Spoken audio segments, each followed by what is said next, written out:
समय से अगर समय निकालना बहुत मुश्किल हो जाता है मेरे लिए, तो आप बहुत इंतजार भी कर लिए, तो बहुत बहुत धन्यवाद करना चाहूंगा मैम आपका भी, डॉक्टर साहब लोगों का भी। तो सबसे पहले मैं आपके पास आऊंगा, अंबिकापुर कैसा लग रहा है? अच्छा लग रहा है। कितना अच्छा, मतलब अंबिकापुर के लोग कैसे हैं, मिलते हैं? अब देखिए डॉक्टर साहब का परिचय मैं दे दूं या आप खुद देंगी? अब परिचय तो ऐसा है कि इन्होंने बुलाया और हम चले आए। इट इज़ लाइक कि आई एम अ न्यूरोसर्जन।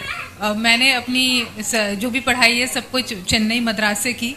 उसके बाद बाकी काफ़ी जगह पे प्रैक्टिस किया, हैदराबाद में, मणिपाल हॉस्पिटल्स में, किम्स में।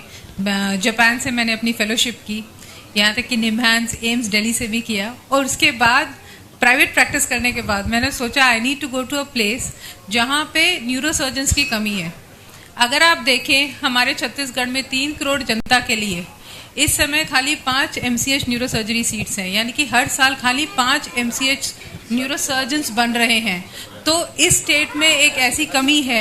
और अगर आप यहाँ के अंबिकापुर में एक बिंदु लगाएं और 250 किलोमीटर का रेडियस बनाएं तो आपको पता लगेगा कि बहुत ही कम न्यूरोसर्जन्स हैं, बहुत ही कम ऐसे जगह हैं जहाँ पे आप न्यूरोट्रॉमा यानी कि मस्तिष्क और रीढ़ की हड्डी का इलाज करवा सकते हैं। तो this is the place I found beautiful, both from work point of view, जहाँ पे मैं अपनी सेवा दे सकती हूँ, और एक क्या कहते हैं, डिफेंस ऑफिसर की बेटी होने के नाते सर्विस हमारे खून में भरी है। तो क्यों ना ऐसी जगह जाया जाए जहाँ पे हम लोग की सर्विस का एक फायदा हो जनरल पब्लिक को। निश्चित तौर पे अंबिकापुर तो अच्छा लग रहा है, मन लग गया ना?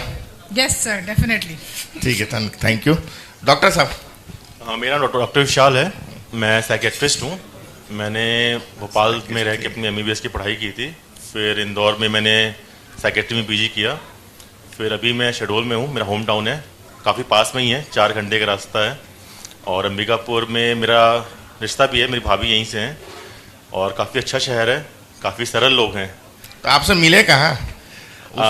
मैं यहाँ पे अभी सर्विस देने के लिए, यहाँ पे लोगों की सेवा करने के लिए आया हूँ। And KD multi speciality hospital sir के यहाँ हर माह के दूसरे और चौथे रविवार को मैं चाहता हूँ कि मैं यहाँ पे सेवा दे पाऊँ। और लोगों को जागरूक करना बहुत ज़रूरी है मेंटल हेल्थ के लिए। लगभग हर परिवार में आप देखेंगे तो मानसिक बीमारी काफ़ी तेज़ी से बढ़ रही है। दिमागी टेंशन भी मानसिक बीमारी हो जाती है क्या? बिल्कुल बिल्कुल। प्रेशर भी हो जाती है क्या? बिल्कुल। तो मैं तो बहुत प्रेशर में हूँ सर फिर तो। फिर आप भी आइए, आपसे भी मिलेंगे एक बार। चलिए इस मंच के बाद मैं आपसे मिलता हूँ फिर।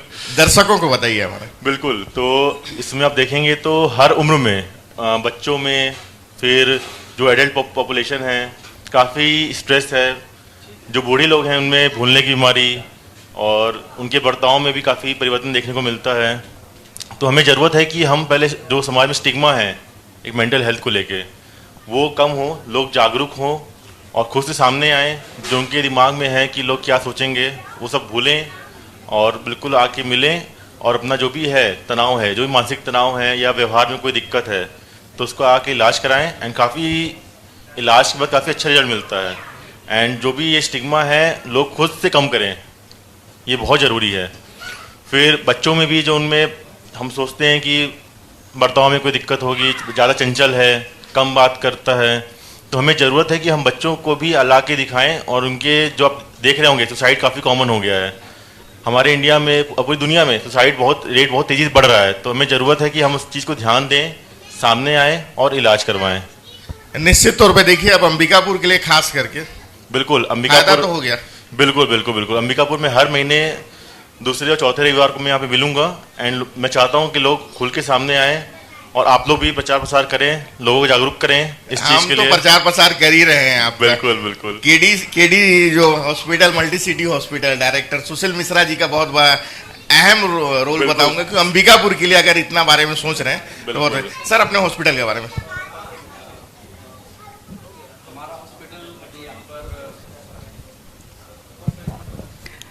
सबसे पहले तो मैं साधना न्यूज़ को धन्यवाद देना चाहता हूं कि समृद्ध सरगुजा और समृद्ध छत्तीसगढ़ के इस प्रोग्राम में मुझे अवसर दिया है। और हम यहाँ पर सबसे महत्वपूर्ण बात, हॉस्पिटल का रोल ये है हमारा इस क्षेत्र में कि जिनके पास पुअर पॉपुलेशन है, बहुत ही ऐसा खर्च करने के लिए पैसे नहीं हैं और बहुत ही कम पैसे में स्वास्थ्य सुविधाएं हम उपलब्ध करा रहे हैं। और यही हमारी खूबी है हमारे हॉस्पिटल की। एक पोस्टर देख रहा था, हालांकि उस पोस्टर से मैं तो रेट हटा दिया आप बोले तो, लेकिन सच्चाई में कम रेट में हो जाता है इलाज? बिल्कुल हो जाता है। जो रेट आपने सुना है या लिखा हुआ था वो उसी रेट में इलाज संभव है हमारे यहाँ। बहुत कम ऐसा सुनने के लिए मिलता है प्राइवेट हॉस्पिटल में, लेकिन आपने बोला तो अच्छा लगा। सुकृति मैम, न्यूरो सर्जन, बहुत ज़्यादा केसेस हैं अंबिकापुर में? केसेस तो सभी जगह हैं जहाँ पे अच्छी अच्छी रोडें बन चुकी हैं। अब हम लोग को सलाम देना चाहिए, रोडवेज इतना अच्छा हो गया है कि एक्सीडेंट्स आर मोर कॉमन। और दूसरी बात यहाँ पे मैंने नोटिस की है कि बहुत लोग हेलमेट्स नहीं लगाते हैं, और एक तरीके ये जागरूक कर रही है भाई छत्तीसगढ़ के लोगों को, सरगुजा के लोगों को जागरूक के हेलमेट लगा के चलिए। अगर डॉक्टर पास इनसे मिलने नहीं आना है तो हेलमेट लगा के चलिए। सही। तो उसपे ना कि ड्राइवर, बल्कि जो पीछे बैठते हैं पिलियन राइडर, उनके लिए भी हेलमेट लगाना बहुत जरूरी है। एंड दूसरी बात, भारी भारी सामान लेकर नहीं जाना है। मेरा पिछले 2 दिन पहले एक पेशेंट आई, वो 20 kg का बोरा लेकर जा रही थी और स्पीड ब्रेकर आया, बोरा गिरा और ड्राइवर नहीं गिरा, पीछे वाली लेडी गिर गई और उसको हेड इंजरी हो गई। तो इट इज नॉट कि पीछे बैठे तो हमें कुछ नहीं होगा, ड्राइवर संभाल लेगा, ऐसा नहीं है। चाहे आप आगे बैठे या पीछे बैठे, अगर आप खाली हेलमेट लगाएं तो शायद मेरे पास आपको आने की जरूरत ना पड़े। आप चाहती हैं लोग आपके पास नहीं आए? दिल से बताइएगा। देखिए, a successful doctor is for neurosurgery when patient doesn't come. Okay, वो चाइनीज प्रॉवर्ब है।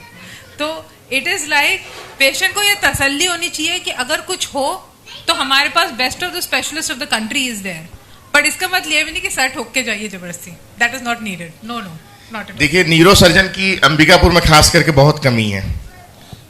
मैंने फर्स्ट इंटरव्यू आपसे किया था, उसके बाद कितना फर्क पड़ा? फर्क ये पड़ा कि आपके चैनल के माध्यम से एक तो जागरूकता बहुत बढ़ी है, लोगों को समझ में आया कि neurosurgeon takes care of both brain and spine. तो ये जो रीढ़ की हड्डी में डिस्क प्रॉब्लम जो आप कहते हैं, स्लिप डिस्क, उसमें भी हम लोग ही स्पेशलिस्ट हैं, क्योंकि हम लोग वो नस जो जहाँ पे दब रही है उसका हम रिलीज कर देते हैं। तो बहुत सारे पेशेंट्स जो स्पाइन पेशेंट्स थे, जिनको मालूम नहीं था, वो आए और उनको फायदा हुआ। और कितनी बार जो लेडीज सन को एक्सपोज, यहाँ पे धूप में कम जाएं, सपोज यहाँ पे धूप भी कम आती है, तो अपने आप हड्डियां कमजोर हो जाती हैं और हल्की सी गिरती हैं तो रीढ़ की हड्डी में अपने आप फ्रैक्चर हो जाता है। वो बहुत कॉमन है यहाँ पे। तो उन पेशेंट्स को मैंने ऑपरेट किया and by 3rd day they were walking.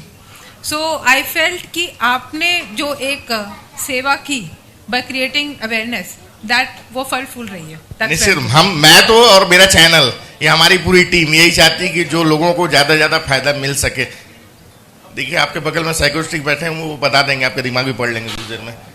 यहाँ अंबिकापुर में अभी आना शुरू कर दिए केडी हॉस्पिटल में? बिल्कुल सर, मैंने यहाँ पे आना चालू कर दिया है, सुबह 10 बजे से लेके दोपहर के 2 बजे तक। तो यहाँ सरगुजा में मानसिक रोगी कुछ मिल रहे हैं? बिल्कुल, यहाँ पे जो पूरा एरिया हमारा MP छत्तीसगढ़ में काफी। देखिए, मानसिक रोगी मतलब अन्यथा लोग ना समझे, इसीलिए उसको मैं, जो अगर दिमागी तौर से बहुत सारे ऐसे लोग हैं जो बहुत चंचल, जैसे आपने बताया, बहुत चंचल भी होंगे, कुछ शांत किस्म के भी होंगे जो बोल नहीं पा रहे हैं ज्यादा, बिल्कुल, कुछ स्ट्रेस भी होंगे। अगर जनरली देखा जाए तो कैसे कैसे से ज्यादा आते हैं आपके पास? देखिए, डिप्रेशन, एंग्जाइटी तो समाज में बहुत कॉमन है, लोगों को महसूस भी होता है, पर उन्हें लगता है कि हाँ, हम खुद से ठीक हो जाएंगे, बट वो ठीक नहीं होता है, वो धीरे धीरे करके बढ़ते जाता है। बच्चों में स्पेशली होता है कि बच्चों में माँ बाप लक्षण समझ नहीं पाते हैं और जिस वजह से उनका ढंग से इलाज नहीं हो पाता है। तो इसमें ज़रूरी है कि सही समय पे उनके लक्षण को समझा जाए, उनको प्रॉपर डॉक्टर से दिखाया जाए, उसके बाद ताकि उनका जो भविष्य है वो अच्छा हो पाए। तो हमें ज़रूरत है कि बच्चों पे स्पेशली ध्यान दें। यहाँ पे बच्चों में हम देखते हैं कि ऑटिज़म बोलते हैं, जिसमें बच्चे थोड़े अलग प्रकार के होते हैं, उन बोलने में दिक्कत जाती है, कम बात करते हैं।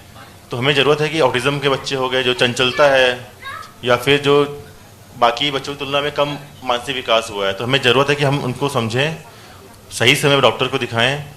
और आजकल क्या हो रहा है कि इंटरनेट हो गया, सोशल मीडिया हो गया, उसकी वजह से भी लोग काफ़ी ज़्यादा मतलब लोगों से कंपेयर करना, तुलना करना, फिर लोग की ज़रूरतें काफ़ी तेज़ी से बढ़ रही हैं। तो हमें ज़रूरत है कि जो भी स्ट्रेस हो रहा है उसको हम सही समय पे पकड़ पाएँ और सही तरीके से इलाज करवा पाएँ।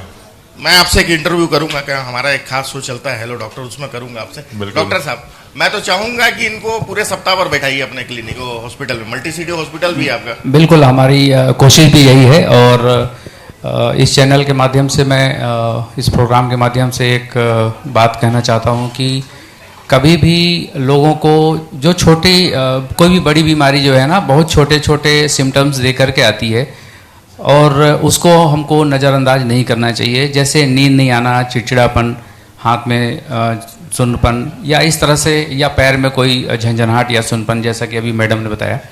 तो इस तरह से अगर छोटी छोटी सी कुछ भी परेशानी आ रही है तो वो बड़ी बीमारी के संकेत हो सकते हैं और तुरंत चिकित्सक की सलाह लेना चाहिए इसमें। अरुण सर। मैम, आपने बोला कि सर्विस आपके फ़ोन में, और अभी आपने एक महिला को यहाँ पर जैसे महिलाओं में अधिकतर केस ऐसे देखे कि उनके हड्डी कमज़ोर होना और गिरते साथ टूट जाना। तो क्या आप बताना चाहेंगे कि वो किस सप्लीमेंट से या सप्लीमेंट्री लेकर के या आहार से उस चीज़ को ठीक किया जा सकता है? यहाँ पे मैंने नोटिस किया कि जब भी हमने ये टाइप की प्रॉब्लम का ब्लड टेस्ट किया है, काफ़ी सारी महिलाएं, यहाँ तक इवन मेल मेंबर्स में भी विटामिन डी की बहुत कमी है। और ये विटामिन डी की कमी हम जैसे सर्जन्स में भी होती है, क्योंकि हम लोग सुबह से शाम हॉस्पिटल में रहते हैं और बाहर धूप में नहीं एक्सपोज होते। तो खाली सप्लीमेंट लेने से कुछ नहीं होगा, you have to take supplement और साथ में धूप में भी एक्सपोज रहना है। तो इस मामले में अगर हम उन वर्कर्स को देखें जो हम खेतों में काम कर रहे हैं, उनमें इतनी परेशानी नहीं है।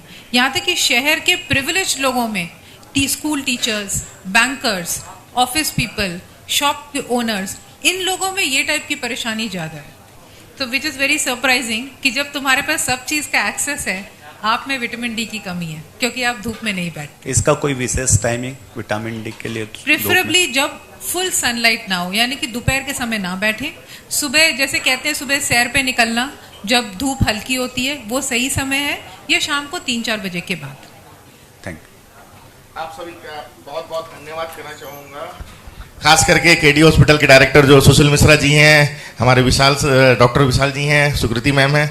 सुकृति मैम से तो मिला, डॉक्टर साहब से मैं 2 मिनट के लिए मिला था, शायद मिला था ना? बिल्कुल बिल्कुल। मैं आपसे इंटरव्यू करूंगा। बहुत बहुत धन्यवाद करना चाहूंगा आप सभी का, thank you so much sir. इतने बिजी समय में मेरे लिए खास करके समय निकाल के आए हैं, मेरे चैनल के लिए समय निकाले, उसके लिए बहुत बहुत धन्यवाद sir. Sushil Mishra ji, thank you so much.